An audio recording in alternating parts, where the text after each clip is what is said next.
Hello, मेरा नाम आशुतोष निराला है और मैं आप लोगों को फिजिक्स पढ़ाने वाला हूं। आज हम लोग बात करने वाले हैं कुछ इंपॉर्टेंट एग्जांपल्स के बारे में। अगर मैं पिछले लेक्चर की बात करूं तो पिछले लेक्चर में हम लोगों ने एवरेज स्पीड और एवरेज वेलोसिटी से रिलेटेड ढेर सारे न्यूमेरिकल्स किए थे। आज के क्लास में हम लोग उसी को आगे बढ़ाएंगे और ढेर सारे और भी इंपॉर्टेंट एग्जाम्पल के बारे में देखने वाले हैं। तो चलिए हम सबसे पहले एग्जाम्पल को पढ़ते हैं और उसके बाद इसको हम डायग्रामेटिकल फॉर्म एक देने वाले हैं, क्योंकि हम लोग हमेशा यही बात करते हैं जब भी फिजिक्स में आपको न्यूमेरिकल सोल्व करना हो जब भी, तो सबसे पहले कोशिश करिए अगर डायग्राम बन सकता है तो आप क्वेश्चन को पढ़ें और सबसे पहले उसको डायग्राम बना ले, क्योंकि आप जैसे ही डायग्राम बनाते हैं तो आपको 60 to 70% तो न्यूमेरिकल वैसे ही सोल्व हो जाता है। बाकी 30% के लिए थोड़ा बहुत कैलकुलेशन करना होता है। तो चलिए सबसे पहले हम इस न्यूमेरिकल्स को पढ़ते हैं और उसके बाद इसका डायग्राम बनाते हैं। तो चलिए क्या बोला गया है कि एक पार्टिकल है जो कि 40 मीटर डिस्टेंस ईस्ट डायरेक्शन में मूव कर रहा है। कितने स्पीड से? तो 5 मीटर कांस्टेंट स्पीड से, इतना बोला गया है। तो चलिए सबसे पहले हमें जैसे कि दिखाई दिया यहाँ ईस्ट लिखा हुआ है, तो सबसे पहले इसका मतलब ईस्ट वेस्ट नॉर्थ साउथ हमें सबसे पहले ड्रॉ कर लेना चाहिए। तो चलिए मैं सबसे पहले उसी को ड्रॉ कर देता हूँ और फिर जैसे जैसे क्वेश्चन बोलेगा उसी के हिसाब से यहाँ पे हम ड्रॉ करते हुए चलेंगे। तो बताइए, इधर ये हो गया ईस्ट, ये नॉर्थ, ये वेस्ट और ये साउथ। तो सबसे पहले क्या बोला गया है कि एक पार्टिकल है जो कि 40 मीटर डिस्टेंस किधर गया है? ईस्ट डायरेक्शन में। तो चलिए हम एज्यूम करते हैं कि पार्टिकल ओरिजिन से चलना स्टार्ट किया था। स्टार्टिंग में कहाँ था पार्टिकल? ओरिजिन पे। तो सबसे पहले ओरिजिन से ईस्ट डायरेक्शन में गया है 40 मीटर। तो चलिए मैं यहाँ से सबसे पहले क्या करता हूँ, यहाँ से 40 मीटर इधर गया है तो सबसे पहले हम 40 मीटर यहाँ तक चले आते हैं। यानी अभी पार्टिकल कहाँ पे है? तो पार्टिकल अभी यहाँ पे है और इस वाले डिस्टेंस में, इस डायरेक्शन में कितने से गया है? तो देखिए ये लिखा गया है कांस्टेंट स्पीड 5 मीटर पर सेकेंड से चला है। ठीक है, तो चलिए मैं इस वाले सेक्शन में मैं ये भी, चलिए इसको मैं बोल देता हूँ, स्टार्टिंग पॉइंट को ओ बोल देता हूँ, इस पॉइंट को ए बोल देता हूँ। तो ओ से लेके ए तक 40 मीटर चला है, कितने स्पीड से? तो 5 मीटर पर सेकेंड से। इसको मैं इसी वाले सेक्शन में मेंशन कर देता हूँ। क्लियर है यहाँ तक? अब चलिए आगे पढ़िए, क्वेश्चन में क्या बोला गया है। उसके बाद 30 meter distance in south direction. जरा यहाँ ध्यान से देखिए, 40 मीटर पहले चला ईस्ट में, अभी पार्टिकल कहाँ पे है? पॉइंट ए पे है। उसके बाद यहाँ से 30 मीटर डिस्टेंस फिर साउथ डायरेक्शन में जा रहा है। तो बताइए साउथ डायरेक्शन इधर है ना, तो यहाँ से हम क्या करेंगे? 30 मीटर डिस्टेंस नीचे आ जाएंगे। ये कितना है? 30 मीटर। अब मान लीजिए ये पॉइंट जो है वो बी पॉइंट पे आ चुका है, यानी अभी जो प्रेजेंट में पार्टिकल है वो इस बी पॉइंट पे है। क्लियर है? अब देखिए ये 30 मीटर डिस्टेंस साउथ में चला है, कितने स्पीड से? तो यहाँ देखिए कांस्टेंट स्पीड दे रखा है 10 मीटर पर सेकेंड से, यानी ए टू बी में जो पार्टिकल का स्पीड है वो दे रखा है 10 मीटर पर सेकेंड। यहाँ तक क्लियर है? और फिर आगे क्वेश्चन को पढ़िए। उसके बाद बोला जा रहा है finally 80 meter distance in west direction, यानी पार्टिकल अभी जो प्रेजेंट में कहाँ पे? स्टार्टिंग में ओरिजिन पे था, यहाँ से यहाँ ए पे गया 40 मीटर डिस्टेंस ट्रेवल करके, उसके बाद ए टू बी में 30 मीटर डिस्टेंस ट्रेवल करके अभी प्रेजेंट में पार्टिकल बी पॉइंट पे है। इसके बाद बी पॉइंट से बोला गया है कि फाइनली 80 मीटर डिस्टेंस किधर गया है? वेस्ट डायरेक्शन में। तो जरा ध्यान दीजिए, यहाँ से वेस्ट डायरेक्शन इधर है ना, तो यहाँ से हम क्या करेंगे? 80 मीटर डिस्टेंस इधर आ जाएंगे। ध्यान से दीजिए, समझ में आया कैसे गए? तो अब जरा ध्यान दीजिए, यहाँ बी से लेके मान लीजिए इस पॉइंट का मैं नाम दे देता हूँ सी पॉइंट। क्लियर है यहाँ तक? यानी बी टू सी में अगर मैं बात करूँ तो पार्टिकल कितना चला है? 80 मीटर। यहाँ ध्यान से देखिए, तो 80 मीटर देखिए, यहाँ से लेके यहाँ तक 80 मीटर है और ये कितना है? 40 मीटर। यानी यहाँ से जो होगा ये भी 40 मीटर है या नहीं? क्योंकि यहाँ से लेके यहाँ तक 40 मीटर होगा। और हमने अभी भी देखा है क्वेश्चन में जो लिखा हुआ है वो क्या लिखा है कि सी पॉइंट से लेके यहाँ तक 80 मीटर पार्टिकल चला है वेस्ट डायरेक्शन में, ऐसे लिखा है। तो ये जब 40 था तो ये भी पैरेलल में 40 होगा, और ये यहाँ से यहाँ 80 था, तो मैं ये कह सकता हूँ यहाँ से लेके यहाँ तक ये भी 40 मीटर ही होगा। यहाँ तक क्लियर है या नहीं? और आगे पढ़िए, क्वेश्चन को क्या लिखा है कि ये 80 मीटर डिस्टेंस जो है इसको ट्रेवल करने में इसको कितना सेकंड लगा है? तो 7 सेकंड लगा है। इसको ध्यान से पढ़िए। तो चले मैं यहाँ पे इसको मेंशन कर देता हूँ ये 7 सेकंड को, क्योंकि 80 मीटर जो डिस्टेंस ट्रेवल किया है वो 7 सेकंड में किया है, तो इसको चलिए मैं 7 सेकंड बोल देता हूँ। क्लियर है? यानी जो क्वेश्चन में बोला गया था उसको मैंने एक डायग्राम के थ्रू दिखा दिए हैं। तो देखिए यहाँ पे आप जैसे ही डायग्राम देख रहे हैं तो अब क्लियर दिख रहा है ना, अब इतना ज्यादा दिमाग लगाने की जरूरत ही नहीं है। आप सिंपल है क्या करिए, आप डायग्राम को देखिए। स्टार्टिंग में पूरा आइडिया लग चुका है कि पार्टिकल ओ से चलना स्टार्ट किया था, ओ से ए गया, फिर ए से बी गया, फिर बी से सी पे आ चुका है, यानी अभी जो प्रेजेंट में पार्टिकल है वो सी पॉइंट पे है। अब चलिए इतना डायग्राम के बाद जो पूछा जा रहा है उस पर फोकस करते हैं। तो देखिए सबसे पहले क्या बोला जा रहा है कि फाइंड डिस्प्लेसमेंट बोला जा रहा है। तो चलिए सबसे पहले हम बात करेंगे फर्स्ट पॉइंट के बारे में। यानी डिस्प्लेसमेंट कैलकुलेट करना बहुत ही आसान पॉइंट होता है। कैसे? तो आपने अगर फर्स्ट वाला या सेकंड वीडियो देखा होगा तो उसमें हम लोगों ने डिस्प्लेसमेंट के बारे में ही बहुत ही बेहतरीन तरीके से समझा था। वहां पे क्या सीखा था कि डिस्प्लेसमेंट की जब भी बात हो तो केवल आप माइंड में सबसे पहले क्या लाइएगा, इनिशियल पॉइंट और फाइनल पॉइंट। क्यों? क्योंकि डिस्प्लेसमेंट पाथ पे डिपेंड ही नहीं करता। डिस्प्लेसमेंट तो केवल इस बात पे डिपेंड करता है कि पार्टिकल इनिशियल में कहां था और फाइनली कहां है। यानी आपको इनिशियल पॉइंट और फाइनल पॉइंट मिल गया तो आप दोनों को स्ट्रेट लाइन से मिला दीजिए। स्ट्रेट लाइन से मिलाने के बाद वो जो भी लाइन बनेगा उसी का लेंथ डिस्प्लेसमेंट कहलाएगा। समझ में आया? यानी डिस्प्लेसमेंट जो होता है वो पाथ पे डिपेंड ही नहीं करता, और जब पाथ पे डिपेंड नहीं करता है तो केवल इनिशियल और फाइनल पॉइंट पे हम फोकस करते थे। ध्यान है? तो जरा ध्यान दीजिए, फर्स्ट पॉइंट में यही बोला गया है कि डिस्प्लेसमेंट, पार्टिकल का डिस्प्लेसमेंट कितना होगा बस तुम ये बता दो। क्लियर है? तो देखिए डिस्प्लेसमेंट के लिए हमें अभी बात किया है, इनिशियल और फाइनल पॉइंट पे बात करते हैं। तो हमने क्या एज्यूम किया था, पार्टिकल स्टार्टिंग में कहां पे है, ओ पे है, और इतने चलने के बाद कहां पे है अभी पार्टिकल, यहां पे। यानी मैं ये बात करूं इनिशियल पॉइंट ये है और फाइनल पॉइंट ये है। यहां तक क्लियर है? यानी डिस्प्लेसमेंट क्या होगा, तो इनिशियल और फाइनल पॉइंट को इसको क्या करिए, स्ट्रेट लाइन से मिला दीजिए। यानी इनिशियल और फाइनल पॉइंट को अगर मैं एक स्ट्रेट लाइन से मिला दूं तो ऐसे ही कुछ लाइन बनेगा, और इस वाले सेक्शन यानी ओसी का जो भी लेंथ होगा वही क्या कहलाएगा, डिस्प्लेसमेंट कहलाएगा। समझ में आया या नहीं आया? डिस्प्लेसमेंट के लिए आप सिंपल ये देखिए कि स्टार्टिंग में पार्टिकल कहां पे था, फाइनली पार्टिकल कहां पे है, बीच में कैसे गया नहीं गया उससे अपने को कोई लेना देना नहीं है। डिस्प्लेसमेंट केवल इस बात पे डिपेंड करता है कि इनिशियल पॉइंट कौन सा है और फाइनल पोजीशन कौन सा है। क्लियर है? तो पार्टिकल इनिशियली यहां पे था, फाइनली यहां पे है, तो दोनों को आप क्या करिए, स्ट्रेट लाइन से स्केल रख के मिला दीजिए। मिलाने के बाद जो लाइन बनती है उसी का लेंथ जो होगा वही डिस्प्लेसमेंट कहलाएगा, इनिशियल और फाइनल पॉइंट के बीच में। समझ में आया या नहीं आया? क्लियर है? तो हमें बेसिकली ये डी की वैल्यू फाइंड करनी है। तो डी की वैल्यू अगर मुझे फाइंड करना है तो कैसे करेंगे, जरा बताइए। डी के लिए क्या करना चाहिए? तो सिंपल आपको दिख रहा है, देखो हमने अगर डिस्प्लेसमेंट स्टार्टिंग में आपने वीडियो देखा होगा तो वहां पे देखा होगा कि जब भी हमने डिस्प्लेसमेंट कैलकुलेट किया था वहां राइट एंगल ट्रायंगल टाइप का कुछ बनाया था। तो यहां भी वही उसी तरह का कुछ कॉन्सेप्ट बनाएंगे। जरा ध्यान से देखिए क्या करना है। अब बताइए, ये 30 है तो यहां से ओ से लेके यहां तक, इस पॉइंट तक की अगर मैं बात करूं तो ये भी कितना होगा, 30 मीटर ही होगा ना, यहां से लेके और यहां तक। इसमें कोई डाउट है? क्योंकि देखिए ये जितना ए से लेके बी तक जितना होगा उतने ही ये भी होगा, तो ये 30 हो गया। और ये अभी हम लोगों ने बात किया था ये 40 है। तो ये आपको ये दिख रहा है एक राइट एंगल ट्रायंगल, जरा ध्यान से देखिएगा, ये और ये एक राइट एंगल ट्रायंगल है जो कि ये 90 डिग्री है। तो ध्यान दीजिए ये डी जो है वो इस वाले राइट एंगल ट्रायंगल का ये हाइपोटेनस नहीं है या नहीं, है ना हाइपोटेनस। यानी आपको सिंपल डी कैलकुलेट करना है जिसके लिए हाइपोटेनस कैलकुलेट करना पड़ेगा। तो जरा ध्यान दीजिए, आपको बेस पता है, परपेंडिकुलर पता है, तो हाइपोटेनस नहीं कैलकुलेट कर सकते हैं क्या? डेफिनेटली कर सकते हैं भैया, क्यों नहीं कर सकते। तो चलिए हम डी के बारे में बात करते हैं। तो डी क्या लिखेंगे, तो राइट एंगल ट्रायंगल का जो हाइपोटेनस होता है वो अंडर रूट बेस का स्क्वायर प्लस परपेंडिकुलर का स्क्वायर होता है कि नहीं, 9th-10th में आपने पढ़ा ही होगा। तो ये जो होता है डी वो क्या लिखेंगे, अंडर रूट। बताइए इसका बेस का कितना लिखूं, 40 ना, तो यहाँ पे मैं क्या करूंगा 40 का स्क्वायर प्लस परपेंडिकुलर कितना है 30, यानी यहाँ पे लिखूंगा मैं 30 का स्क्वायर। क्लियर है?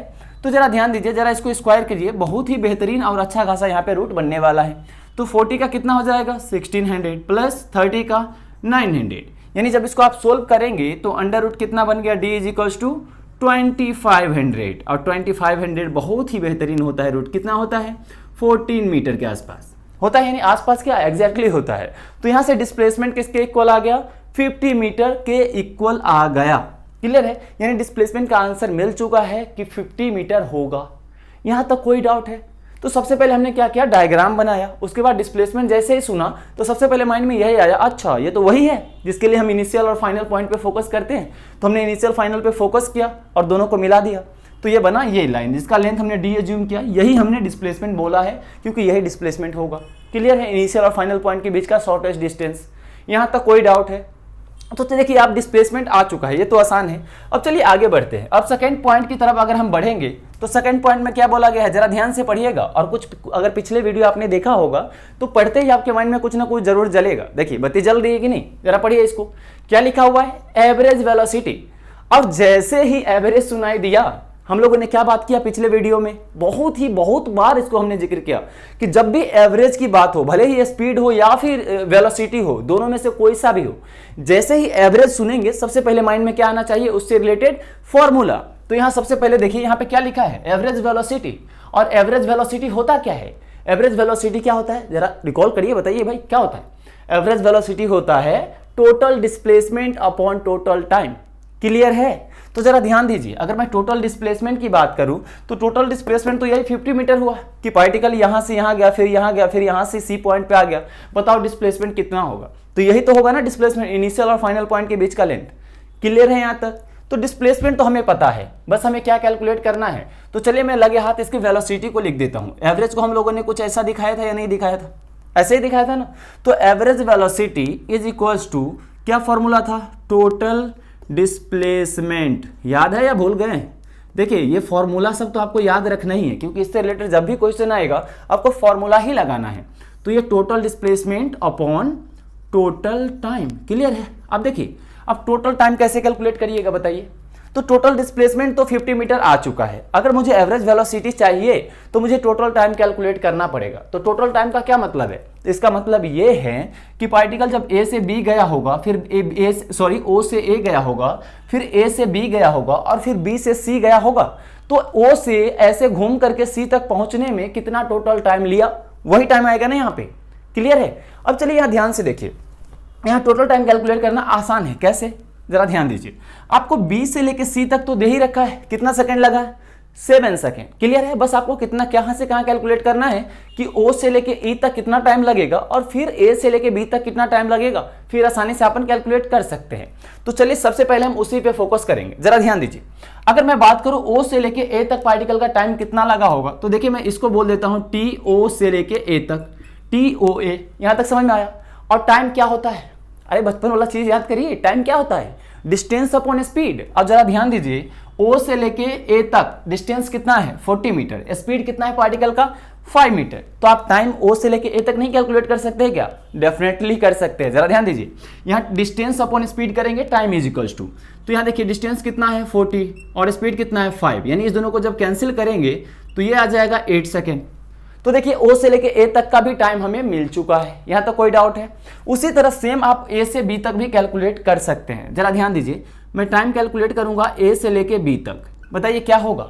तो 8 से लेके बी तक मुझे टाइम चाहिए ना, तो ए से लेके बी तक का डिस्टेंस डिवाइडेड बाय स्पीड करेंगे। तो बताइए डिस्टेंस किसके इक्वल है? 30 के इक्वल। तो मैं यहाँ सीधा लिखूंगा 30 डिवाइडेड बाय स्पीड कितना है उसमें? तो 10 है, तो यहाँ 10 लिखूंगा, यानी टाइम आ जाएगा ए से बी में कितना आ जाएगा? 3 सेकेंड। यहां तक कोई डाउट है? तो अब जरा ध्यान दीजिए, हर एक सेक्शन का मुझे टाइम पता चल चुका है कि ओ से ए तक कितना टाइम लगा? 8 सेकेंड, फिर ए से लेके बी तक कितना टाइम लगा? 3 सेकेंड, और फिर बी से लेके सी तक कितना टाइम लगा? 7 सेकेंड। यहां तक कोई डाउट है? अब यहां तक कोई डाउट नहीं है तो आराम से कैलकुलेट कर सकते हैं ना। अब चलिए सिंपल इसमें वैल्यू पुट कर देते हैं। तो बताइए इसमें क्या वैल्यू रखूं? तो देखिए यहां जरा ध्यान से, टोटल डिस्प्लेसमेंट अभी अभी कैलकुलेट किया था जो कि 50 आ गया। क्लियर है? इसमें तो कोई डाउट होना नहीं चाहिए। अब जरा ध्यान दीजिए, अगर मैं टोटल टाइम की जगह लिखूं तो क्या लिखूंगा? टाइम ओ से ए प्लस ओ ए से बी प्लस बी से सी। तो बताइए ओ से लेके ए तक कितना टाइम है? 8 सेकेंड, तो यहां लिखूंगा 8 सेकेंड, क्योंकि ये टोटल टाइम होता है ना, तो सबको आपको सम करना पड़ेगा। प्लस अब बताइए ए से लेके बी तक कितना टाइम लगा? 3 सेकेंड, तो इसको मैं लिखूंगा 3 सेकेंड, प्लस बी से लेके सी तक आने में कितना टाइम लगा? क्वेश्चन में दे रखा था इसलिए हमने कैलकुलेट नहीं किया, 7 सेकेंड लगा, ये दे रखा है देखिए। ठीक है, तो यहाँ पे हमने लिखा 7 सेकेंड। अब सबको ऐड करिए तो कितना आ जाएगा? 50 डिवाइडेड बाय 8 प्लस 3 11 और प्लस 7 18, ये आ गया। यानी इसको जब कैंसिल करेंगे तो 25/9 मीटर पर सेकेंड आ जाएगा एवरेज वेलोसिटी। इसमें किसी को कोई डाउट है कहीं पे तो जरा सोचिए और फिर सोचने की कोशिश करिए। डाउट तो इस होने के चांसेस ही नहीं है इसमें, क्योंकि सिंपल हमने देखा एवरेज वेलोसिटी जो होता है वो total displacement upon total time होता है। क्लियर है यहाँ तक? और टोटल डिस्प्लेस हमने अभी अभी कैलकुलेट किया था, बस मुझे कैलकुलेट करना था टोटल टाइम। तो टोटल टाइम तो ऑलरेडी बी से लेके सी तक का सेक्शन का दे ही रखा था, बस हमें ओ से ए और फिर ए से बी का टाइम कैलकुलेट करना था। क्लियर है? तो उसके लिए हमें ओ से लेके ए तक में डिस्टेंस दे रखा था, स्पीड दे रखा था, और टाइम होता है डिस्टेंस अपॉन स्पीड, उससे हमने कैलकुलेट कर लिया। सिमिलरली उसी तरह ए से लेके बी तक में हमें डिस्टेंस दे रखा था, स्पीड दे रखा था, तो आराम से हम ए टू बी में भी टाइम कैलकुलेट कर सकते हैं डिस्टेंस अपॉन स्पीड से। क्लियर है? तो यहाँ का टाइम मिल गया, फिर इस वाले सेक्शन का, हर एक सेक्शन का मुझे टाइम मिल चुका है, तो टोटल टाइम में सबका सम कर देंगे। तो यहाँ से इस तरह से वैल्यू आ जाएगी जो कि एवरेज वेलोसिटी होगी। क्लियर है यहाँ तक? यहाँ तक किसी को कोई डाउट है तो जरा ध्यान से देखिए, और कोई डाउट है तो बताइए। क्लियर है यहाँ तक? तो चलिए इसको नोट करिए। उसके बाद आई होप कि आपको इसमें डाउट तो नहीं होना चाहिए, क्योंकि इससे रिलेटेड हम लोगों ने पहले भी बहुत सारे वीडियो देख चुके हैं और बहुत सारी कंसेप्ट सीख चुके हैं और उसके साथ बहुत सारे न्यूमेरिकल्स भी कर चुके हैं। क्लियर है? तो चलिए इसको फटाफट नोट कर लीजिए। उसके बाद बाकी के 2 और सेक्शन इसमें बचा हुआ है जो कि इससे और भी आसान है। ठीक है, तो उसको भी हम लोग जल्दी से निपटा देते हैं। तो पहले आप इसको नोट कर लीजिए। अब चलिए हम लोग देखने वाले हैं इसके थर्ड पार्ट के बारे में, जो कि इन दोनों पार्ट से तो आसान ही है कभी भी, है ना।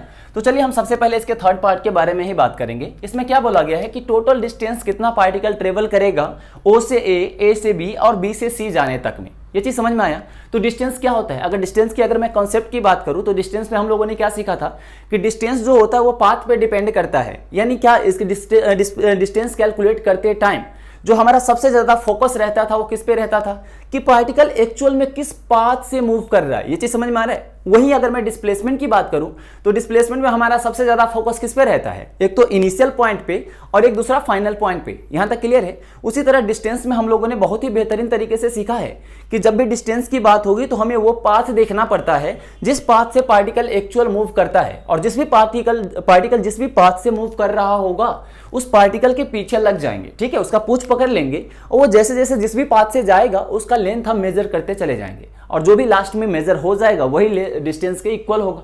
समझ में आया? यानी डिस्टेंस जो होता है वो पाथ पे डिपेंड करता है। यानी जो भी पार्टिकल जिस भी एक पाथ के अलोंग एक्चुअल में मूव करता है उसी पाथ का एक्चुअल लेंथ ही डिस्टेंस कहलाता है। समझ में आया या नहीं आया? क्लियर है यहां तक? तो चलिए सिंपल वही करेंगे। डिस्टेंस के लिए बहुत ही आसान होगा और देखते हैं कैसे आसान होगा। तो सिंपल हम सबसे पहले डिस्टेंस कैलकुलेट करते हैं। तो जैसा कि अभी हम लोगों ने बात किया, क्या करेंगे डिस्टेंस के लिए? जिस पाथ से पार्टिकल गया है उस पाथ का लेंथ को ऐड कर देंगे, वही डिस्टेंस हो जाएगा। तो देखिए O से लेके A तक में, अगर O से लेके A तक, यहां बोल सकता हूं मैं डिस्टेंस जो होगा वो डिस्टेंस फ्रॉम O से A plus distance from A to B plus distance from B to C। यहां तक क्लियर है? यानी O से A में जो भी डिस्टेंस होगा वो प्लस A से B में प्लस B से C में जो भी डिस्टेंस होगा उसके इक्वल कर देंगे। तो जरा ध्यान से देखिएगा यहाँ पे देखिए O से लेके A तक में डिस्टेंस दे रखा है 40 मीटर, ये क्वेश्चन में ऑलरेडी दे रखा था। फिर A से लेके B तक में डिस्टेंस 30 मीटर है, ये क्वेश्चन में ऑलरेडी लिखा हुआ था। देखिए ध्यान से, इधर 30 मीटर डिस्टेंस है। कहां से कहां? A से लेके B तक में। अब जरा ध्यान से देखिए, B से लेके C तक में हमें डिस्टेंस नहीं गिवन था, बस हमें डिस्टेंस गिवन था, वेल स्पीड नहीं गिवन था, सॉरी यहाँ मिस्टेक हुआ। यहाँ पे डिस्टेंस गिवन है और टाइम गिवन है। क्लियर है? तो हमें कैलकुलेट करना क्या है? डिस्टेंस ना, तो हर एक सेक्शन का डिस्टेंस हमें पता है, इसमें सिंपल ऐड कर देंगे, क्या दिक्कत है? क्लियर है? तो जरा ध्यान से देखिए यहाँ पे क्या करेंगे। तो बताइए डिस्टेंस O से लेके A तक मैं क्या लिखूंगा? तो ये लिखूंगा ना 40 मीटर, तो यहाँ पे मैं लिखूंगा 40 प्लस डिस्टेंस A से लेके B तक कितना लिखूंगा? 30 मीटर, तो यहाँ लिखा 30 प्लस B से लेके C तक मैं कितना लिखूंगा? 80 मीटर, यानी 8 और 0। क्लियर है यहाँ तक? तो इसको जरा ऐड कर दीजिए। जब ऐड करेंगे तो 40 प्लस 30 कितना? 70 हो गया। 70 और 80 कितना हो गया? 150, यानी 150 मीटर आ गया यहाँ पे डिस्टेंस। बस इतना सा आसान था। समझ में आया? डिस्टेंस के लिए हम लोग पाथ जैसे पार्टिकल मूव किया रहता है, क्योंकि पार्टिकल A से B ऐसे गया, फिर A से फिर B ऐसे गया होगा, O से A से B, फिर B से C में पार्टिकल इस तरह से कुछ मूव किया है। क्लियर है? तो जैसे जैसे गया उसका हमने लेंथ को ऐड कर दिया, आ गया डिस्टेंस। यहाँ तक कोई डाउट? अब चलिए बैठते हैं हम लोग इसके फोर्थ वाले पार्ट पे, जो कि बहुत ही आसान है। इसी पार्ट के हेल्प से ये भी कैलकुलेट हो जाएगा। तो चलिए सबसे पहले पढ़िए क्या लिखा है? Average speed. और एवरेज टर्म जैसे ही दिखाई दिया सबसे पहले माइंड में क्या चलना चाहिए? इसके फॉर्मूले। और एवरेज स्पीड का फॉर्मूला क्या होता है? Total distance upon total time. Clear है या नहीं? तो बताइए यहाँ पे टोटल डिस्टेंस की अगर मैं बात करूं तो टोटल डिस्टेंस किसके इक्वल आया? 150। तो चलिए सबसे पहले लगे हाथ तो हम क्या करेंगे? इसका फॉर्मूला लिखेंगे ताकि रिवीजन भी हो, जबकि हम इसको ना भूल सके कभी, है ना। तो एवरेज स्पीड क्या होता है? तो यहाँ पे लिखिए टोटल क्या? Distance upon total time. इसमें किसी को कोई डाउट है? हो ही नहीं सकता, है ना। हम लोग बहुत बार इसको रटे हैं। तो total distance upon total time. अगर मैं बात करूं टोटल डिस्टेंस की, तो टोटल डिस्टेंस किसके इक्वल होगा? 150, जो कि अभी अभी हम लोगों ने कैलकुलेट किया था। और टोटल टाइम की बात करेंगे तो अभी अभी हम लोगों ने पिछले एग्जांपल में, अभी अभी इसके पिछले पार्ट में हम लोगों ने देखा था कैसे टाइम कैलकुलेट किया है। तो उसी टाइम को ऐड कर देंगे। तो बताइए O से A में कितना टाइम लगा? 8 सेकेंड, तो हम यहाँ पे हम 8 सेकेंड करेंगे, प्लस A से लेके B तक जाने में कितना टाइम लगा? तो याद देखिए कैलकुलेट किया था 3 सेकेंड, डिस्टेंस अपॉन स्पीड करके, तो 3 सेकेंड, यहाँ 3 किया, प्लस फिर देखिए B से लेके C तक में कितना सेकंड लगा? 7 सेकंड, जो कि क्वेश्चन में ऑलरेडी दे रखा था। तो हम यहाँ पे लिखेंगे 7। अब चलिए दोनों को ऐड करिए, तो 150 डिवाइडेड बाई ये कितना आ गया? 18, जो कि अभी आया था।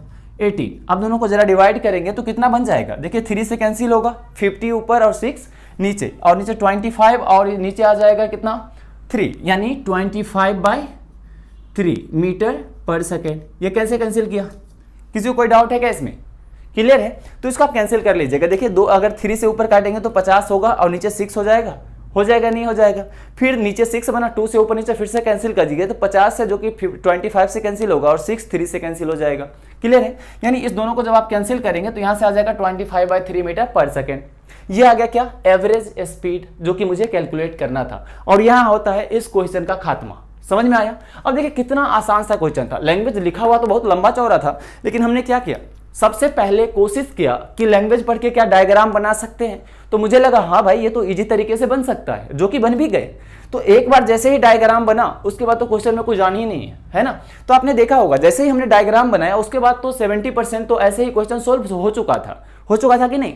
उसके बाद बस थोड़ा बहुत कैलकुलेशन था जिसको हम लोगों ने यहाँ पे कैलकुलेट किया है, क्लियर है? तो सबसे पहले आप फिजिक्स में यही कोशिश करें कि डायग्राम अगर बन सकता है तो सबसे पहले हम डायग्राम बना ले। डायग्राम बनाने के बाद बहुत ही आसान हो जाता है ना? तो आप हैबिट डालिए डायग्राम बनाने की, कभी कभी तो सॉल्यूशन करने की जरूरत ही नहीं पड़ता, डायग्राम से ही आप आंसर बता देंगे। ऑप्शन 4 होते हैं ना क्वेश्चन के नीचे में, उसको आप डायग्राम से ही सिलेक्ट कर सकते हैं।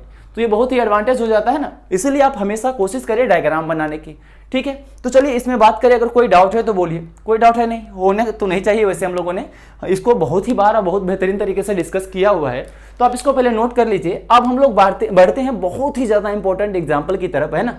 तो पहले आप इसको कंप्लीट करिए और उसके बाद हम लोग उस एग्जाम्पल को भी बेहतरीन तरीके से समझने की कोशिश करेंगे। अब चलिए हम लोग बढ़ते हैं बहुत ही ज़्यादा इंपॉर्टेंट क्वेश्चन की तरफ, जो कि आपके एग्जाम में तो 80% चांस होता है पूछेगा ही पूछेगा, और आपके एग्जाम में पूछे या ना पूछे, लेकिन यहाँ पे 80% चैप्टर आपको ऐसा मिल जाएगा जहाँ पे अभी जो हम पढ़ने वाले हैं उस कंसेप्ट का यूज आपसे करवा लिए जाएंगे, डायरेक्टली या फिर इनडायरेक्टली, है ना? तो ये बहुत ही ज़्यादा इंपॉर्टेंट टॉपिक है। तो चलिए हम यहाँ पे क्वेश्चन सोल्व तो हो ही जाएगा, क्वेश्चन में कोई डाउट ही नहीं कि सोल्व ना हो, लेकिन क्वेश्चन सोल्व करने से पहले इससे जुड़ी जो भी कॉन्सेप्ट हैं जो हमें जानना जरूरी है, जिसके बिना हम इस क्वेश्चन के बारे में सोल्व करने का तो सोचिए, इसके बारे में हम सोच भी नहीं सकते, उस कॉन्सेप्ट को हम सबसे पहले देखेंगे और वो भी बहुत ही बेहतरीन तरीके से समझ करके देखने वाले हैं, क्लियर है? तो चलिए हम थोड़ा सा उस कॉन्सेप्ट के बारे में बात करेंगे जो कि इस क्वेश्चन को आराम से सोल्व कर देगा। और इसी क्वेश्चन को नहीं, इससे रिलेटेड जितने सारे क्वेश्चंस होंगे उस सभी क्वेश्चन को अभी जो हम थोड़ा सा कंसेप्ट देखेंगे उसी कंसेप्ट के हेल्प से हमेशा ही वो क्वेश्चन सोल्व हो जाएगा। यहां तक क्लियर है? तो चलिए हम उस कंसेप्ट के बारे में पहले बात कर लेते हैं। तो देखिए यहाँ पे हम दो कंसेप्ट के बारे में देखने वाले हैं, एक तो वेलोसिटी के बारे में और एक एक्सेलरेशन के बारे में। अब जब भी इस तरह से वेरिएबल कुछ आएगा ना, यानी वेरिएबल एक्सेलरेशन या फिर वेरिएबल वेलोसिटी के बारे में, वेरिएबल का मतलब क्या होता है, जो कांस्टेंट ना हो, जो कि या तो पोजीशन एक्स पे डिपेंड करे या टाइम पे डिपेंड करे। ये यानी कहने का मतलब यहाँ क्या है, हो सकता है वेलोसिटी पार्टिकल के चलने के साथ साथ इंक्रीज भी हो रहा हो या डिक्रीज भी हो रहा हो, ये चीज पहला केस हुआ। या हो सकता है कि पार्टिकल की वेलोसिटी कांस्टेंट हो, क्लियर है? उसी तरह जैसे हम लोगों ने अभी वेलोसिटी के बारे में बोला है, एग्जैक्टली उसी तरह एक्सेलरेशन के साथ भी हो सकता है। हो सकता है पार्टिकल का जो एक्सेलरेशन है वो टाइम के साथ इंक्रीज हो या डिक्रीज हो, या हो सकता है पार्टिकल का एक्सेलरेशन जो है वो पार्टिकल के ट्रेवल करने के साथ, यानी पार्टिकल के पोजीशन पे भी डिपेंड करे। समझ में आया? तो इस तरह के क्वांटिटी को हम लोग वेरिएबल एक्सेलरेशन या फिर वेरिएबल वेलोसिटी बोलते हैं, क्लियर है? तो यहां जब भी वेरिएबल तरह के क्वेश्चंस आएंगे जो कि बहुत ही इंपॉर्टेंट क्वेश्चंस होते हैं, इस चैप्टर के लास्ट में हम इस पे फिर से वापस आएंगे, वहां पे हम बात करेंगे वेरिएबल एक्सेलरेशन के बारे में। तो यहाँ पे भी हम उससे रिलेटेड यहाँ पे ढेर सारे कंसेप्ट हम भी देखने वाले हैं, ताकि जब हम इस चैप्टर के लास्ट में उसको पढ़ेंगे तो वहाँ पे बिल्कुल भी ऐसा ना लगे हमें कि ये चीज़ पहली बार देख रहे हैं, क्योंकि ये बहुत ही इंपॉर्टेंट है। आप इस वाले टॉपिक को जितनी बार पढ़े उतना कम ही माना जाएगा। ये चीज़ समझ में आया? तो चलिए सबसे पहले हम बात करते हैं उसी कंसेप्ट के बारे में। तो सबसे पहले हम बात करेंगे वेलोसिटी के बारे में। तो चलिए मैं वेलोसिटी के बारे में थोड़ा सा समझ लेते हैं। तो यहाँ पे हम बात करेंगे वेलोसिटी। अब वेलोसिटी में भी कैसा है, तो यहाँ पे हम बात कर रहे हैं किस तरह की वेलोसिटी के बारे में, तो वेरिएबल वेलोसिटी। और वेरिएबल क्या होता है, अभी अभी हम लोगों ने समझा है कि जो चेंज हो टाइम या पोजीशन के साथ, क्लियर है यहाँ तक? तो जरा ध्यान दीजिए, यहाँ पे अगर वेलोसिटी अगर मान लीजिए टाइम के साथ चेंज हो रहा है तो उसमें क्या रिलेशन होगा उसके बारे में हम देखने वाले हैं। तो पीछे हम वेलोसिटी के बारे में भी थोड़ा बहुत जान लिए हैं, क्योंकि हम लोग स्टार्टिंग में फर्स्ट लेक्चर में हम लोगों ने वेलोसिटी के बारे में देखा था, वहाँ पे अच्छे से समझा था। अगर आपने वो लेक्चर नहीं देखा है तो अभी से पहले जो भी 5-6 लेक्चर हम लोगों ने किया है वो आप जरूर से देखें, क्योंकि वो बहुत ही ज़्यादा इंपॉर्टेंट है। क्योंकि आप स्टार्टिंग से जब कोई भी कंसेप्ट को देखते रहते हैं तो उसको आप अच्छे से रिलेट कर पाते हैं, एक दूसरे से लिंक कर पाते हैं। और फिजिक्स में सबसे ज़्यादा इंपॉर्टेंट यही है कि आप एक चैप्टर को या एक कंसेप्ट को दूसरे न्यूमेरिकल्स या दूसरे कंसेप्ट में कैसे मर्ज करके सीखते हैं। ठीक है, आप एक दूसरे कंसेप्ट को मर्ज करके अगर यूज करना सीख गए तो आप ऐसा मान लीजिए आप फिजिक्स को समझना स्टार्ट कर चुके हैं। ठीक है, और आराम से आप फिजिक्स का क्वेश्चन भी सोल्व कर लेंगे। ठीक है, तो चलिए यहाँ सबसे पहले हम बात करते हैं वेलोसिटी के बारे में। तो जैसा कि हम लोगों ने पीछे देखा था कि v इज होता है dx अपॉन dt। क्लियर है? या इसी को हम लोगों ने लिखा था कि v is dy upon dt। ये क्लियर है? या फिर इसी को हम लोगों ने लिखा था v is dz upon dt। अब इतने सारे क्या रटने हैं? तो बिल्कुल भी नहीं रटने भैया। बस इसमें आपको क्या ध्यान में रखना है, तो इसी तीनों को हम लोगों ने कहाँ से लाया था? तो हम लोगों ने एक फॉर्मूला देखा था v is dr upon dt। Clear है? जहां पे r क्या था? पोजीशन। क्लियर है या नहीं? जहां पे r क्या था? पार्टिकल का पोजीशन। यानी पार्टिकल का पोजीशन टाइम के साथ चेंज कैसे हो रहा है उसी को हम लोग बोलते हैं वेलोसिटी। यहां तक क्लियर है? तो जब x डायरेक्शन का पोजीशन टाइम के साथ चेंज होगा तो उस वेलोसिटी को क्या नाम दिया था? vx। क्लियर है? जब y पोजीशन टाइम के रिस्पेक्ट में चेंज होगा तो ये पार्टिकल किस डायरेक्शन में चल रहा है? y में चेंज हो रहा है ना, तो y में चल रहा है। और y में जब चल रहा है तो पार्टिकल की जो भी वेलोसिटी होगी वो किधर होगी? y में होगी ना। तो इस तरह की वेलोसिटी को हम क्या बोलेंगे? y डायरेक्शन की वेलोसिटी। अब देखिए यहाँ कौन से पोजीशन चेंज हो रहा है टाइम के रिस्पेक्ट में? z का पोजीशन। इसका मतलब क्या हो रहा है कि टाइम के साथ साथ पार्टिकल किधर जा रहा है? z डायरेक्शन में ना। तो उसके पास आप जिधर जाइएगा तो आपके पास जो वेलोसिटी होगी वो जिधर जाइएगा उधर की वेलोसिटी होगी ना। तो यहाँ पार्टिकल किधर जा रहा है? z में जा रहा है। यानी ये जो वेलोसिटी है वो किधर का है?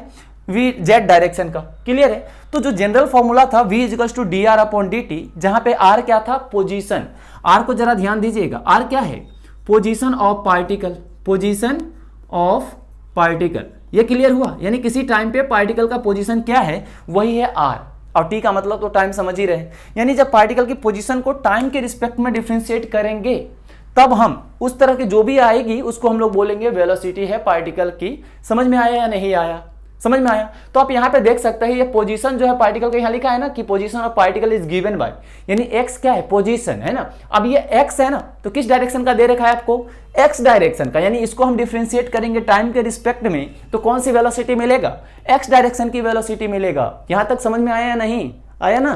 तो चलिए यहाँ पे समझ में आया पोजीशन, तो थोड़ा बहुत रिलेट कर पा रहे। तो आपको वेलोसिटी में यही याद रखना है कि जब भी वेलोसिटी अगर मान लीजिए कुछ टाइम पे डिपेंडेंट होगा, अब ये हम कब यूज करेंगे? तो इसके लिए अगर मैं बात करूं तो देखिए सिंपल यहाँ पे क्या देखेंगे कि जब पोजीशन फंक्शन ऑफ टाइम हो, जब पोजीशन फंक्शन ऑफ टाइम हो, यानी x जब फंक्शन ऑफ टाइम होगा तो हम v इज इक्वल टू क्या लिखेंगे? या x लिखिए या फिर आप r लिख सकते हैं। यहाँ पे जनरल फॉर्मूला r लिख लीजिए, जहाँ पे r क्या है? पोजीशन ऑफ पार्टिकल यहाँ पे लिखा हुआ है। तो जब पोजीशन ऑफ पार्टिकल टाइम का फंक्शन हो, टाइम का फंक्शन का मतलब क्या हुआ? जैसे यहाँ देखिए ये x किसका फंक्शन है? टाइम का। इसका मतलब वो राइट साइड जो भी होगा वो टाइम पे डिपेंड करेगा। यानी x तभी चेंज होगा जब हम टाइम को चेंज करेंगे। ये चीज समझ में आया? फंक्शन का मतलब क्या होता है? तो जब पार्टिकल का पोजीशन जब टाइम का फंक्शन होगा तब जो यहाँ पे वेलोसिटी होगा वो D R upon D T के इक्वल होगा। यहाँ तक समझ में आया? अब चलिए इसी तरह हम लोग फटाफट बात करते हैं एक्सेलरेशन के बारे में, जो कि बहुत ही ज़्यादा इंपॉर्टेंट है। तो हम एक्सेलरेशन के बारे में हेडिंग लिखते हैं और फिर इसके बारे में बात करते हैं। तो यहाँ लिखिए एक्सेलरेशन। क्लियर है? अब एक्सेलरेशन में भी कैसा एक्सेलरेशन है? यहाँ पे वेरिएबल। देखिए अभी हम वेरिएबल पढ़ रहे हैं, फिर इस चैप्टर के लास्ट में भी वेरिएबल पढ़ेंगे, क्योंकि ये बहुत ही ज़्यादा इंपॉर्टेंट है। इसको आप जितनी बार, जैसा कि मैंने बात किया था, आप इसको जितनी बार पढ़िए कम है। तो हम इसको कोशिश करेंगे जितनी बार हो सके उतनी बार मेरे सामने में आ जाए। तो अभी मौका मिला था तो मैं इसको अभी निपटा देता हूँ, फिर एक बार और मौका मिलेगा वहां पे भी निपटा दूंगा, अगले चैप्टर में एक बार और मौका मिलेगा वहां पे भी, जहां भी मौका मिलेगा चुकेंगे नहीं अपन, है ना, वहां पे बिल्कुल इसको निपटा देंगे, ताकि इससे जब भी क्वेश्चन आएगा छूटेगा नहीं, क्योंकि इससे क्वेश्चन हमेशा ही आपसे पूछे ही जाएंगे। और जैसा कि बात किया था, पूछे जाए या ना जाए, लेकिन हर जगह आपका इसका यूज तो करवा ही लेगा। क्लियर है? तो बहुत ही ज्यादा इंपॉर्टेंट है, इसलिए आप इसको ध्यान से जरूर से समझे, आपको बिल्कुल कंसेप्ट क्लियर हो जाएगा। समझ में आया? तो चलिए यहाँ पे हम एक्सेलरेशन के बारे में बात करते हैं। तो देखिए एक्सेलरेशन के बारे में दो हम लोग कंडीशन पढ़ेंगे। यहाँ पे एक ही था ना कि जब पार्टिकल का पोजीशन टाइम पे डिपेंड करेगा तो हम सिंपल क्या लिखेंगे, dr/dt वही वेलोसिटी हो जाएगा। जब x डायरेक्शन की पोजीशन को करेंगे t के रिस्पेक्ट में तो vx x डायरेक्शन का, उसी तरह y की पोजीशन को टाइम के रिस्पेक्ट में डिफरेंशिएट करेंगे तो y डायरेक्शन की वेलोसिटी मिलेगी। और जब z डायरेक्शन की पोजीशन वेक्टर को अगर मैं टाइम के रिस्पेक्ट में डिफरेंशिएट करूंगा तो वहां से जो वेलोसिटी मिलेगी वो किधर का मिलेगा, z डायरेक्शन का मिलेगा। ये चीज समझ में आया, जिसको जनरलाइज हम लोगों ने किया था v = dr/dt, जहां पे r था पोजीशन ऑफ पार्टिकल। ये r जो है वो x के फॉर्मेट में ऐसे भी हो सकता है या फिर y = ऐसे हो सकता है या z = ऐसे हो सकता है। समझ में आया इसका क्या मतलब है? ठीक है, अब चलिए हम एक्सेलरेशन के बारे में बात कर लेते हैं लगे हाथ। तो एक्सेलरेशन के बारे में फर्स्ट पॉइंट अगर मैं देखूं कि अगर मान लीजिए अगर एक्सेलरेशन या वेलोसिटी, जैसे यहां बोला पोजीशन अगर टाइम का फंक्शन है तो dr/dt क्या होगा, वेलोसिटी। उसी तरह अगर मैं यहां पे ये बोलूं कि वेलोसिटी जो है वो टाइम का फंक्शन है, वेलोसिटी किसका फंक्शन है, टाइम का, यानी v = यहाँ पे ये मान लीजिए x की जगह v होता तो मैं बोलता वेलोसिटी ऑफ फंक्शन किसका है, टाइम का। तो जब वेलोसिटी टाइम का फंक्शन हो तब एक्सेलरेशन जो होता है, तब एक्सेलरेशन ऑफ पार्टिकल जो होता है वो किसके इक्वल होगा, तो dv/dt। ये चीज समझ में आया या नहीं आया? आया समझ में?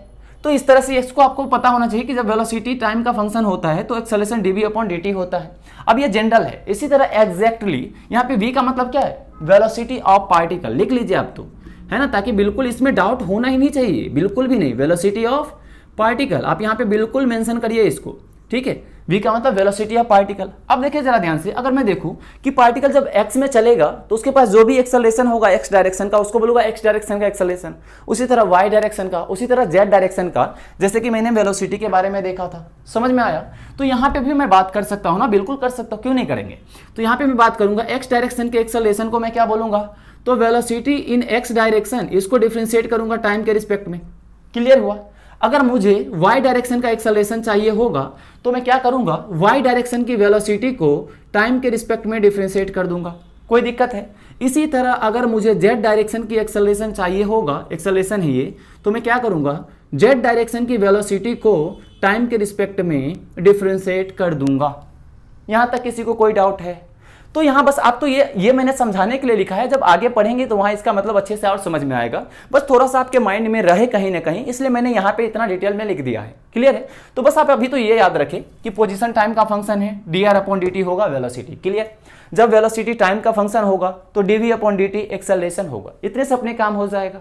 अब चलिए इसमें हम सेकेंड पॉइंट के बारे में बात करते हैं। तो सेकेंड पॉइंट में क्या है, तो जैसा कि देखिए अभी बात किया था कि जो एक्सेलरेशन है हो सकता है टाइम पे डिपेंडेंट हो, यानी टाइम के साथ चेंज हो, या फिर हो सकता है कि पोजीशन के साथ भी चेंज हो। क्लियर है? तो मान लीजिए यहां पे अगर वेलोसिटी मान लीजिए अगर फंक्शन ऑफ टाइम ना हो के फंक्शन ऑफ आर हो, या फिर फंक्शन ऑफ आर का मतलब समझ में आया क्या है, फंक्शन ऑफ आर का मतलब समझ में क्या आया, पोजीशन, या फिर मैं इसको लिख सकता हूं एक्स। समझ में आया? तो यहाँ पे जैसे पोजीशन था उसी तरह यहाँ भी अगर वेलोसिटी मान लीजिए अगर फंक्शन ऑफ पोजीशन है तो यहाँ पे जो एक्सेलरेशन होगा उसको मैं क्या लिखूंगा, तो वहां पे मैं लिखूंगा, या फिर इसको आप क्या कर लीजिए समझने के लिए सिंपल, अभी आप लिख लीजिए कि वेलोसिटी फंक्शन ऑफ एक्स है, वेलोसिटी फंक्शन ऑफ एक्स है, तो यहाँ पे जो एक्सेलरेशन होगा वो v dv/dx होगा। क्लियर है? तो यहाँ पे सिंपल आप इस वाले को इस तरह से याद रख लीजिए। अभी तो बस आप इसको सभी को याद कर लीजिए कि ऐसा होता है। अब कैसे क्या होता है आगे हम लोग और डिटेल में समझेंगे। वैसे अभी हम लोगों ने कम भी नहीं समझा है, अभी हम लोगों ने ऑलमोस्ट डिटेल में समझ ही लिया है। समझ में आया? तो जब भी अगर पोजीशन टाइम का फंक्शन हो तो हम वेलोसिटी क्या लिखेंगे, dr/dt। यहां तक क्लियर है? दूसरे पॉइंट हमने एक्सेलरेशन के बारे में देखा कि मान लीजिए अगर वेलोसिटी टाइम का फंक्शन हो तो यहाँ पे हम क्या करें, जब पोजीशन टाइम का फंक्शन होता है तो उसको डिफरेंशिएट करने पे वेलोसिटी मिलता है। अगर वेलोसिटी टाइम का फंक्शन है तो उसको जब हम टाइम के रिस्पेक्ट में डिफरेंशिएट करेंगे तो एक्सेलरेशन आएगा। अब एक्सेलरेशन का कितने फॉर्मूले, 2 फॉर्मूले, जबकि वेलोसिटी का कितने फॉर्मूले, 1 फॉर्मूले, है ना। जब भी वेलोसिटी इस तरह से वेरिएबल मिलेगा तो एक ही फॉर्मूला यही होता है जिससे लगाना होता है, dr/dt v होगा। क्लियर है यहां तक? उसी तरह अगर एक्सेलरेशन की बात होगी तो दो पॉसिबिलिटी है यहाँ कि एक्सेलरेशन को हम 2 तरह से सोच सकते हैं। अगर वेलोसिटी टाइम का फंक्शन हुआ तो उसको लिखूंगा dv/dt, या फिर अगर मान लीजिए वेलोसिटी x का फंक्शन, x का है पोजीशन या डिस्प्लेसमेंट बोल सकते हैं, अगर वेलोसिटी x का फंक्शन हुआ तो उसको मैं उस केस में मैं एक्सेलरेशन को क्या लिखूंगा, v dv/dx, जहां पे x है पोजीशन ऑफ पार्टिकल या फिर बोल सकते हैं आप डिस्प्लेसमेंट ऑफ पार्टिकल। ठीक है? और वेलोसिटी क्या है, ये v का मतलब क्या है, वेलोसिटी ऑफ पार्टिकल। यहां तक कोई किसी को डाउट है?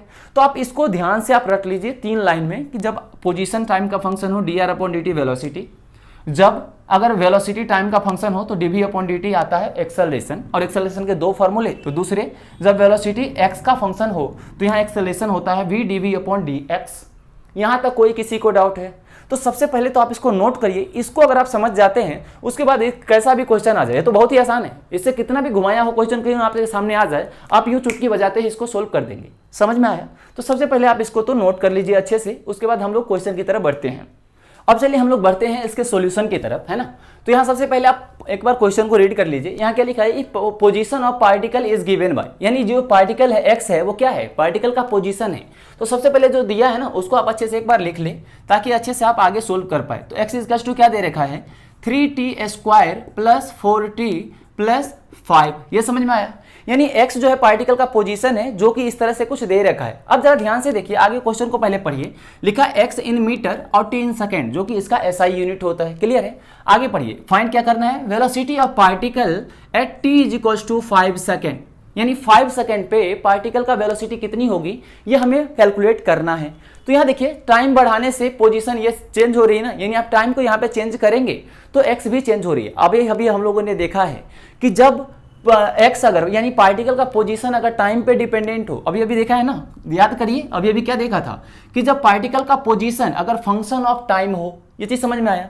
यानी यहाँ पे पोजीशन कैसा है, फंक्शन ऑफ टाइम, और पोजीशन का मतलब क्या होता है, एक्स वाई जेड कुछ भी हो सकता है। तो यहाँ पे क्या है, चलिए आर को मैं जनरलाइज करता हूँ, x = f(t), यही तो दे रखा है ना। तो जब पोजीशन टाइम का फंक्शन होता है तो वेलोसिटी क्या होता है, अभी हम लोगों ने देखा है dx/dt। समझ में आया या नहीं आया?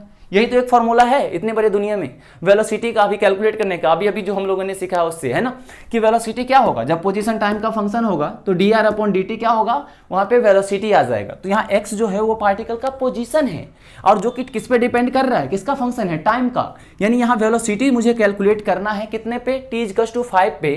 तो मैं क्या करूंगा, इस पोजीशन को टाइम के रिस्पेक्ट में सबसे पहले डिफ्रेंशिएट कर दूंगा। क्लियर है?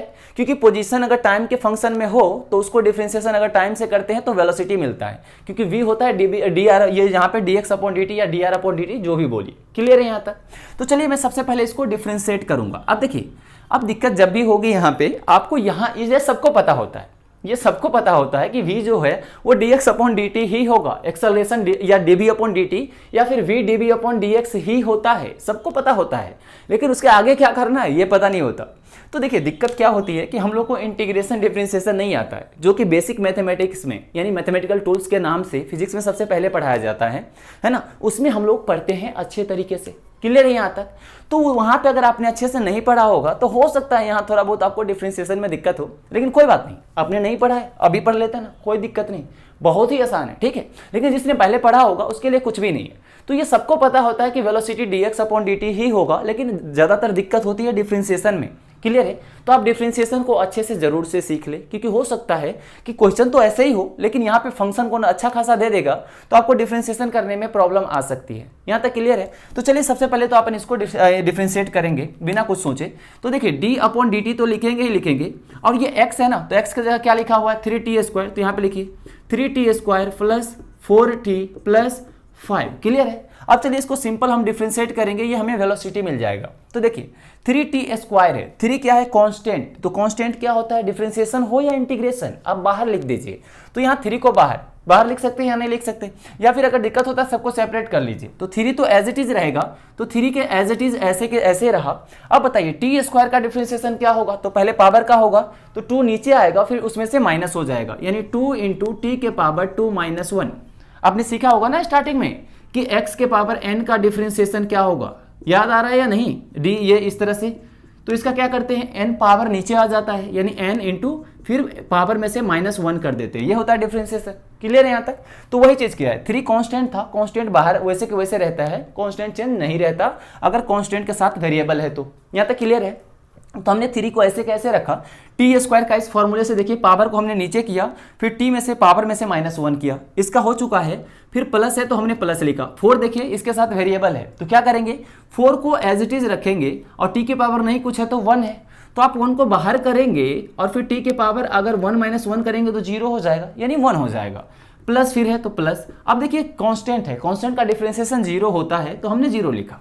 क्लियर है। अब देखिए इसको जरा सोल्व करिए, यहाँ से सोल्व करेंगे 3 इंटू 2 कितना हो जाएगा 6, तो यहाँ 6 इंटू टी के पावर 2 - 1 यानी टी हो गया। क्लियर है। फिर इसको जरा लिखिए प्लस, अब टी के पावर 0 हो गया ना 1 - 1, और किसी के पावर 0 होता है तो वैल्यू कितनी होती है 1, तो यहाँ पे सिंपल हो जाएगी 4 और ये हो गया 0, यानी वेलोसिटी मिल चुका है 6t + 4। क्लियर है। यहाँ तक हमें किस पे कैलकुलेट करना था, तो एट t = 5 सेकेंड। यहाँ तक कोई डाउट है क्या किसी को? यहाँ तक कोई डाउट है तो बोलेंगे, कोई डाउट नहीं है, ठीक है, हो भी नहीं सकता। तो यहाँ t = 5 सेकंड पे मुझे वेलोसिटी कैलकुलेट करना है, तो मैं ऐसे लिख देता हूँ वेलोसिटी एट t = 5 सेकंड।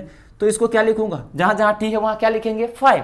तो यहाँ देखिए वेलोसिटी में 5, t की जगह क्या रखना है 5, तो वेलोसिटी ये रहा, t यहाँ है वहाँ क्या रखना है 5, यानी 6 × 5 + 4 तो है ही सही, यानी कितना आ गया 30 + 4 यानी 34 मीटर पर सेकेंड।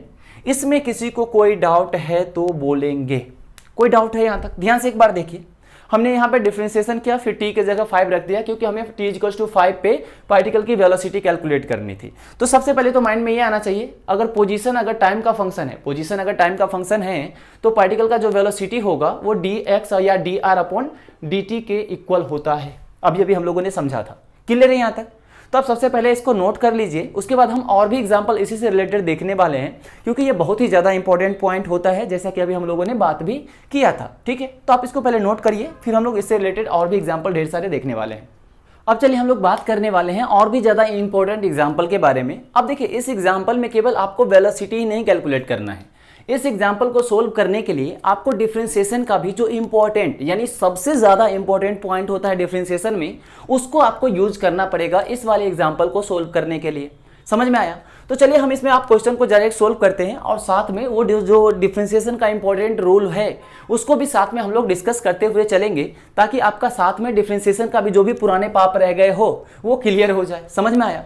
तो चलिए सबसे पहले हम इसका सॉल्यूशन करते हैं और फिर इसमें सोचते हैं कि कौन ऐसा कंसेप्ट है जो आपको प्रॉब्लम दे सकता है, उस पर हम खास नजर रखने वाले हैं। ठीक है, अभी से लेके और एकदम लास्ट तक जो भी आपको प्रॉब्लम परेशान करेगा ना, उस पर हमारा नज़र सबसे तगड़ा रहने वाला है, यानी उस प्रॉब्लम को बिल्कुल हम दूर करने पे ही हमेशा फोकस करेंगे। तो आप बस थोड़ा सा ध्यान दें, मैं बहुत ज़्यादा ध्यान नहीं बोलूँगा देने के लिए, बस थोड़ा सा 2 मिनट अपना आप दीजिए, मैं आपको समझा दूंगा जो मुझे समझाना है। कंसेप्ट क्लियर है यहाँ तक? तो चलिए सबसे पहले मैं बात कर रहा हूँ, जो भी क्वेश्चन में दे रखा है, तो दे रखा है कि पार्टिकल की जो पोजिशन है और जो टाइम है, उस दोनों में यानी पार्टिकल का पोजीशन और टाइम के बीच में कुछ रिलेशन हमें इस तरह से दे रखा है, जहाँ पे x और t जो है अपने अपने SI यूनिट में है, मीटर और सेकेंड में। क्लियर है? और हमें फाइंड करना है velocity of particle at x = 2 मीटर। क्लियर है? यानी हमें वेलोसिटी का पार्टिकल का वेलोसिटी कैलकुलेट करना है कब? जब पार्टिकल का पोजीशन कितना हो 2 मीटर हो। क्लियर है? तो वेलोसिटी का भी अभी हम लोगों ने एक ही फॉर्मूला देखे थे। कौन सा फॉर्मूला देखा था कि वेलोसिटी जो होता है, अगर हमें पोजीशन दे रखा होता है तो हम dx/dt करते हैं। यही करते हैं या नहीं करते? यानी जो हमें वेलोसिटी का जो फॉर्मूला पता है, वेरिएबल अगर पोजीशन और टाइम इस तरह से रिलेशन में हो तो dx/dt, यही एक फॉर्मूला देखा था या नहीं देखा था? तो इसी फॉर्मूले के हमें इसमें यूज करना है। अब जरा ध्यान से देखिए, वहां पे जो हम लोगों ने देखा था कि जब पोजीशन अगर टाइम का फंक्शन होता है तब हम सीधा क्या करते हैं, यहाँ dx/dt कर देते हैं, यहां से हमें वेलोसिटी मिल जाता है, ऐसा हम लोगों ने देखा था। लेकिन यहाँ पे तो x है ही नहीं, x स्क्वायर टाइप का है, ऐसा है ना, तो फिर कैसे करेंगे? अब यहाँ पे थोड़ा वही जो जैसा कि बात किया था डिफरेंशिएशन का, कुछ इंपॉर्टेंट आपको यहाँ पे रूल अप्लाई करना पड़ सकता है। तो जरा ध्यान से देखिए, सबसे पहले जो यहाँ पे दे रखा है फंक्शन, में सबसे पहले उस फंक्शन को यहाँ पे अच्छे से लिख देता हूँ, जैसा कि यहाँ पे लिख दिया। ठीक है, अब हम यहाँ पे सोचते हैं कि मुझे करना क्या है। तो जरा ध्यान दीजिए, आपको लाना क्या है, dx/dt चाहिए ना, क्योंकि हमें जो वेलोसिटी फाइंड करना है वो वेलोसिटी होता क्या है, dx/dt होता है। यानी हमें जो ये रिलेशन दे रखा है, इस रिलेशन से हमें इसमें से क्या निकालना है बाहर, dx/dt, क्योंकि मुझे चाहिए वेलोसिटी और वेलोसिटी होता है dx/dt के इक्वल। यानी हमें इस रिलेशन से हमें dx/dt निकालना है। अब जरा ध्यान दीजिए, इस वाले रिलेशन में x ऊपर है और नीचे t है, इसका मतलब क्या हुआ, x का डिफरेंशिएशन टाइम के रिस्पेक्ट में हो रहा है। डिफरेंशिएशन में ऐसे ही कुछ सीखा था, तो हम क्या करते हैं, बिना कुछ सोचे समझे, हमें पता है x यहाँ ऊपर में लाना है और टाइम को नीचे में लाना है, तो मैं दोनों तरफ क्या करता हूँ, टाइम के रिस्पेक्ट में डिफरेंशिएट कर देता हूँ। यहाँ तक समझ में आया? तो अब जरा ध्यान दीजिए, दोनों तरफ ही मैं क्या करूँगा, टाइम के रिस्पेक्ट में डिफ्रेंशिएट करूंगा, यानी यहां पे मैं लिख देता हूं डिफ्रेंशिएट बोथ साइड। क्या किया मैंने? Differentiate both side with respect to time. यहां तक समझ में आया? यानी जो रिलेशन मुझे दे रखा था उस रिलेशन को मैं दोनों तरफ टाइम के रिस्पेक्ट में डिफ्रेंशिएट कर दिया। अब देखिए किसी भी फंक्शन को, यानी मान लीजिए कोई फंक्शन f है, अगर कोई function y is equals to F of X है, तो अगर मुझे इसको अगर टाइम के रिस्पेक्ट में डिफ्रेंशिएट करना होगा ना, तो जो डिफ्रेंशिएशन का ऑपरेटर होता है तो टाइम के रिस्पेक्ट में करना है, तो जिसके रिस्पेक्ट में करना होता है वो नीचे होता है। ये हो गया। किसको डिफ्रेंशिएट करना है? y को, तो मैं y ऐसे लिखूंगा। ये चीज समझ में आया? तो मुझे टाइम के रिस्पेक्ट में दोनों तरफ ही डिफ्रेंशिएट करना है, तो इस तरफ t है, यानी t को मुझे t के रिस्पेक्ट में डिफ्रेंशिएट करना है, तो मैं सबसे पहले t के रिस्पेक्ट में, मतलब ये हुआ ना, किसका करना है? t का। तो यहाँ पे हमने लिखा t। यहाँ तक क्लियर है? अब जरा ध्यान दीजिए, is equals to right side X square plus X है, तो मैं X square plus X total को ही करूंगा ना, डी अपॉन डी टी। क्यों? क्योंकि इसको टी के रिस्पेक्ट में मुझे डिफ्रेंशिएट करना है, तो यहाँ पे लिखूंगा एक्स स्क्वायर प्लस एक्स। यहाँ तक क्लियर है? अब चलिए मैं थोड़ा सा इसको डिफ्रेंशिएट करता हूं। अब मैं अगर डिफ्रेंशिएशन इसको करूं तो यहाँ t है, t का डिफ्रेंशिएशन t के रिस्पेक्ट में कितना होगा? तो 1 होगा। कैसे? तो जरा ध्यान दे देते हैं। देखियो, इसके पावर नहीं कुछ है तो 1 होगा। तो सबसे पहले हम क्या करते हैं, अभी अभी हम लोगों ने सीखा था कि अगर d x के पावर n होता है, उसका डिफ्रेंशिएशन अगर मुझे x के रिस्पेक्ट में करना है तो क्या करते हैं? पहले पावर को नीचे करते हैं, फिर पावर में से -1 कर देते हैं। करते हैं कि नहीं? तो यहाँ देखिए पावर 1 था, तो हमने सबसे पहले क्या किया, 1 नीचे किया और x के पावर 1 -1 कर दिया। अब देखिए x के पावर, सॉरी यहाँ x तो है ही नहीं, यहाँ t है, तो t के पावर 1 -1 किया। अब t के पावर 0 हो गया ना, तो वो 1 हो जाएगा, यानी t का डिफ्रेंशिएशन t के रिस्पेक्ट में 1 होता है। आप ऐसे समझिए, या समझने के लिए आप क्या करिए, ऊपर भी dt नीचे भी dt, दोनों को कैंसिल कर दीजिए। कितना बनेगा? 1 बनेगा। यहाँ तक समझ में आया? अब चलिए आगे डिफ्रेंशिएट करते हैं। अब d अपॉन डी टी किसका किसका करना है? एक्स स्क्वायर का प्लस एक्स का करना है। क्लियर है? तो एक बार ऐसा समझिए, ये d upon D T x square के साथ मल्टीप्लाई होगा, और d अपॉन डी टी है क्या? डिफ्रेंशिएशन है ना ये, तो जिसके साथ भी मल्टीप्लाई होगा उसको डिफ्रेंशिएट करेगा। तो जरा ध्यान से देखिए किसको किसको करेगा। तो सबसे पहले मैं d अपॉन डी टी करूंगा, ये पहले किसके साथ मल्टीप्लाई होगा? एक्स स्क्वायर के साथ, तो एक्स स्क्वायर लिख दिया। फिर plus d upon T T किसके साथ जाएगा? एक्स के साथ, तो एक्स के साथ लिख दिया। क्लियर है? अब जरा देखिए ध्यान से, ये dx अपॉन dt है, ये dx अपॉन dt हुआ ना। अब ये dx अपॉन dt है क्या? वेलोसिटी। यही तो मुझे चाहिए था, ये चाहिए था कि नहीं? अब चलिए इसको डिफ्रेंशिएट करना पड़ेगा मुझे, तो चलिए इसको एक स्टेप और लिखते हैं। यहाँ से क्या बना? 1 बना, इज इक्वल्स टू, यहाँ से बताइए एक्स स्क्वायर है, एक्स स्क्वायर का मुझे डिफ्रेंशिएशन करना है t के रिस्पेक्ट में। तो देखिए जरा ध्यान से, अभी जिस इंपॉर्टेंट पॉइंट की हम बात कर रहे थे ना, कि डिफ्रेंशिएशन में आपको एक चीज पता होना चाहिए, वो यही है। जरा ध्यान से देखिएगा, हम लोग डिफ्रेंशिएशन बोलते हैं ना कि बताओ d अपॉन डी एक्स है, d अपॉन डी एक्स है, एक्स स्क्वायर का डिफ्रेंशिएशन कितना होगा? तो हम पावर को नीचे लाते हैं और उसमें से -1 करते हैं, तो क्या बोलते हैं? 2 इंटू एक्स हो गया और 2 के पावर 1 हो गया। यही होगा ना इसका डिफ्रेंशिएशन। लेकिन आगे हम लोग क्या इग्नोर कर रहे हैं, इसको हम भूल जाते हैं। तो जरा ध्यान से देखिए, हमें पहुंचना होता है x तक, यानी हम डिफ्रेंशिएशन या इंटीग्रेशन किसका करते हैं? वेरिएबल का। और यहाँ वेरिएबल क्या है? x, यानी हमें x का डिफ्रेंशिएशन करना है ना। तो अभी तो हम केवल पावर का किए, x का किए कहाँ? तो बिल्कुल किए हैं, लेकिन यहाँ लिखे नहीं है, बताए नहीं जाते आपको, लेकिन वो करते हैं। कैसे? जरा ध्यान से देखिए, हमने x तक पहुंचना है, तो जरा ध्यान से देखिए, आपको अगर घर के अंदर अगर जाना होगा तो सबसे पहले आप किस पे ध्यान रखेंगे? छत पे ना, कि छत पे कोई है तो नहीं है ना। अगर छत पे कोई है तो पहले आपको उससे लिपटना पड़ेगा, फिर आप घर में जाइएगा ना, ऐसे करिएगा नहीं कहीं। डाउट है इसमें क्या? तो वही बात है, आपको पहुंचना है वेरिएबल तक, यानी x तक। तो x तक पहुंचने के लिए आपको पहले पावर से मुलाकात होगा, और जिससे मुलाकात होगा उसको पहले आप डिफरेंशिएट करेंगे। समझ में आया? तो पहले पावर मिला, इसलिए हमने इसमें पावर रूल लगाया और 2 को माइनस, पावर को नीचे किया, उसमें से -1 कर दिया। पावर का अब हो चुका है, ये चीज समझ में आया? अब इसके बाद क्या करेंगे? अब देखिए x के पास पहुंच चुके हैं और मुझे डिफरेंशिएशन x का ही तो करना था, तो मैं यहाँ पे लिखा dx अपॉन किसके रिस्पेक्ट में करना है? dx के रिस्पेक्ट में। तो यहाँ पे dx लिखा, एक तरह से दोनों इक्वल है, कैंसिल कर दीजिए, ये 1 बन गया। ये चीज समझ में आया या नहीं आया? अभी समझाने के लिए बोला इक्वल है तो कर सकता है, 1 बन गया। तो इसका डिफरेंशिएशन क्या हुआ? ये हुआ। यानी हम जो इग्नोर करते हैं वो इस वाले पार्ट को इग्नोर करते हैं, जो कि बहुत ही ज्यादा इंपॉर्टेंट रोल अभी प्ले करने वाला है। समझ में आया? तो चलिए इसी चीज को अब यहाँ पे समझते हैं। अब देखिए मुझे किसको डिफरेंशिएट करना है? x को। तो x तक पहुंचने के लिए मुझे पावर से पहले मुलाकात होगा या नहीं होगा? तो पहले किसका डिफरेंशिएशन होगा? पावर का। तो पहले पावर 2 है तो 2 को नीचे उतारिए और फिर x के पावर 2 - 1 कर दीजिए।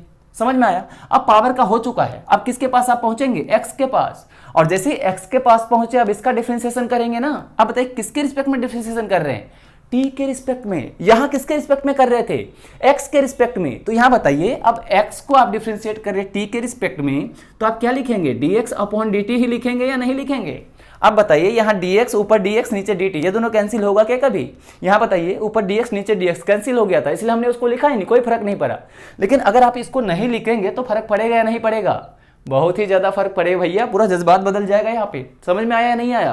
तो ये कंसेप्ट समझ में आया कैसे, हमें डिफरेंशिएशन करना होता है वेरिएबल का, जो पावर मुलाकात, पहले पावर से मुलाकात हुआ, पहले मैंने पावर को डिफरेंशिएट किया, फिर एक्स के पास पहुंच गया, यहाँ मुझे टी के रिस्पेक्ट में डिफरेंशिएट करना था, तो मुझे यहाँ पे dx अपॉन dt लिखना पड़ा।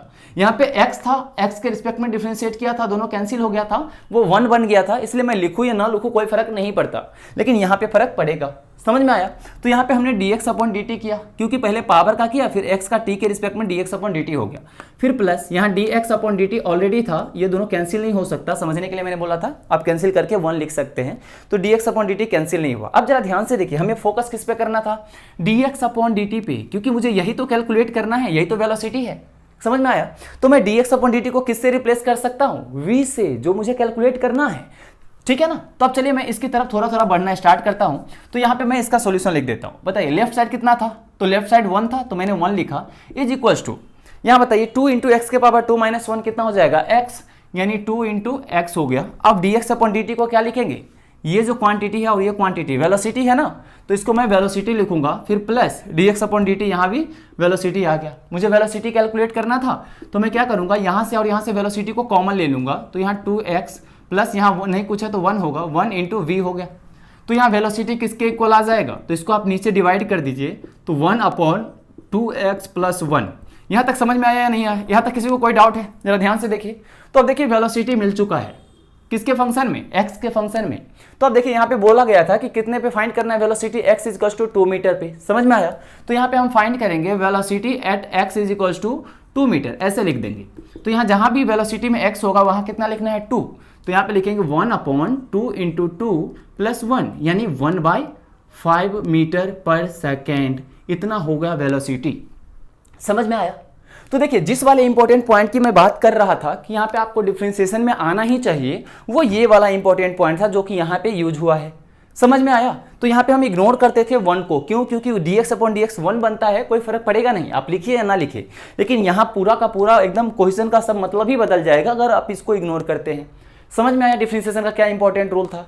तो आपको देखिए यहाँ पहले ही मुझे पता था dx अपॉन dt चाहिए, तो मैं इसी पे टारगेट करके दोनों को दोनों तरफ से क्या किया, इस फंक्शन को टाइम के रिस्पेक्ट में डिफरेंशिएट कर दिया, जो कि कुछ इस तरह से हम लोगों को डिफरेंशिएशन वाला रूल लगाना पड़ा है। और इस तरह से क्वेश्चन का आंसर 1/5 मीटर पर सेकेंड आ चुका है।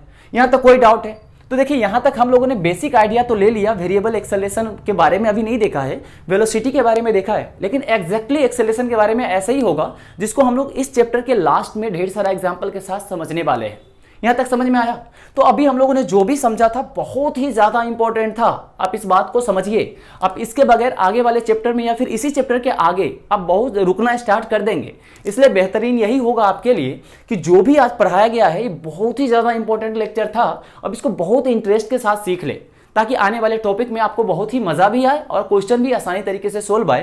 क्योंकि क्या होता है, जब भी आपको प्रॉब्लम होगी क्वेश्चन सोल्व करने में, वहां अक्सर आप यही पाएंगे कि आप डिफरेंशिएशन नहीं कर पा रहे हैं या फिर इस तरह से कुछ फंक्शन दे रहा है तो आप घबरा के रुक जा रहे हैं, वहां आप सोच ही नहीं पा रहे करना क्या है, हमेशा डर यही लगेगा आपको। इसीलिए मैं बता रहा हूं बस 2 फॉर्मूला, वेलोसिटी को dx अपॉन dt सीखिए, एक्सेलरेशन को dv अपॉन dt होगा या फिर v dv अपॉन ds होगा, डिपेंड करता है कि वेलोसिटी टाइम का फंक्शन है या फिर डिस्प्लेसमेंट या फिर पोजीशन का फंक्शन है। समझ में आया नहीं आया। तो आप आज जो भी हम लोगों ने पढ़ा है उसको बहुत ही बेहतरीन तरीके से आप एक बार रिवाइज कर ले। जो भी हम लोगों ने डिफरेंशिएशन का रूल देखा है, इस रूल को तो बिल्कुल सीख ही ले, क्योंकि ये रूल बहुत ही जगह यूज होने वाला है आगे भी। क्लियर है यहाँ तक। तो चलिए ठीक है, अभी तक जो भी हम लोगों ने पढ़ा है आप उसको अच्छे से रिवाइज करें। आज के पीछे जो लेक्चर किया है उसको भी आप अच्छे से रिवाइज करें, ताकि आने वाले लेक्चर्स को आप पीछे वाले लेक्चर से अच्छे से एक दूसरे को लिंक कर पाए। और फिजिक्स में सबसे ज्यादा, जैसा कि मैं बोलता हूं, सबसे ज्यादा इंपॉर्टेंट यही है कि आप पीछे वाले टॉपिक को आगे वाले टॉपिक के साथ लिंक कर पा रहे हैं या नहीं। जहां से आप लिंक नहीं कर पाइएगा वहीं से आपको प्रॉब्लम होना स्टार्ट हो जाएगा। तो आप पीछे भी पढ़िए और आगे जो भी पढ़ रहे हैं उस सब चीजों को एक दूसरे से लिंक करके पढ़िए, ताकि बिल्कुल बिल्कुल भी कोई प्रॉब्लम आपका रहे ही नहीं। ठीक है, तो आज हम लोगों ने जो भी पढ़ा है आप इसको अच्छे से एक बार नोट कर लीजिए, अच्छे से एक बार फिर से दोबारा अपनी तरफ से पढ़िए। उसके बाद जो भी होगा नेक्स्ट लेक्चर में हम लोगों ने और भी इंपॉर्टेंट ढेर सारा एग्जाम्पल तो करते ही रहेंगे, और फिर न्यू टॉपिक के साथ हम लोग मिलेंगे नेक्स्ट लेक्चर में। तब तक के लिए जय हिंद।